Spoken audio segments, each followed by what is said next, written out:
Hello hi नमस्कार जय जगन्नाथ सांग मैंने पुणी थे स्वागत करुच्ची कुकिंग विथ मधुस्मिता चैनल को सांग मैंने केवल 10 मिनिट रे नड़िया रे सुंदर रेसिपी को थे प्रस्तुत करूँ।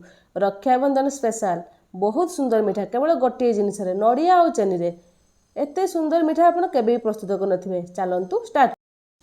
मुझे फायर नड़िया नहीं जदि आपणकर लोक संख्या अधिक तेबे आपण गोटे नड़िया यह प्रस्तुत करें। प्रथमे मु नड़िया को किसी समय बतुरी देती जहाँफल नड़िया खोलपार नड़िया भल भाव अलग होगला। तापर मु नड़ियार चपा को छड़े देली। नड़िया चपा छड़े सारिबा परे मु ताकू खंड खंड करी काटिदेली। खंड खंड करी काटी सारिबा परे मु ताकू गोटे ग्राइंडिंग जार रे ग्राइंड करिया पई रखिदेली।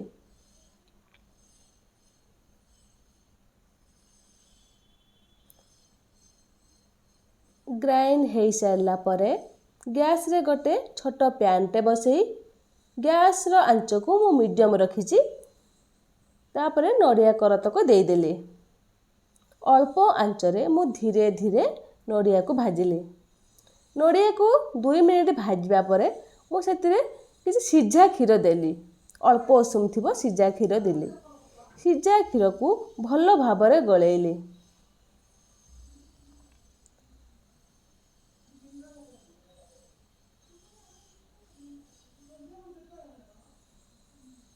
क्षीर नड़िया सांगरे भल भाव मिसी जाइए देखंतु। तापर मु 2 चामच एठी अमूल पाउडर देली। ऑप्शनल अच्छी आपण देले भल न देले भल। दे सारा पर भल भाव मु गलई देली।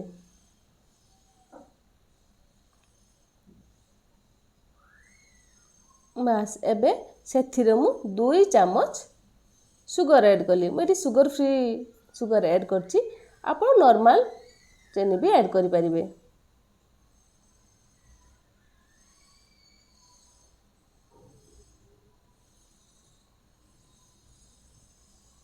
सुगर देला परे मुझे भल भाव गलई देली। बास हो गला प्रस्तुत आमर रक्षाबंधन स्पेशल नड़िया मिठा।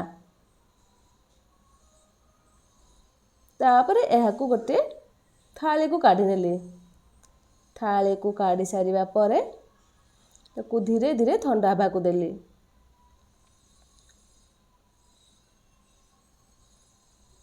ठंडा हो सारा पर मुझे अध घंटा फ्रिज रे रखीदेली। फ्रिज रू आनी सारा पर किछि ड्राई फ्रूट्स दे सजेदेली।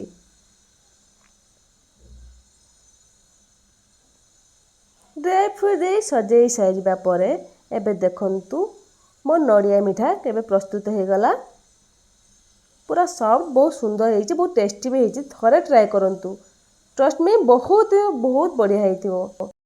जदि वीडियो आपन को भल लगी तेबे लाइक शेयर सब्सक्राइब करने को जमारी भूलिबेनी। Thank you for watching.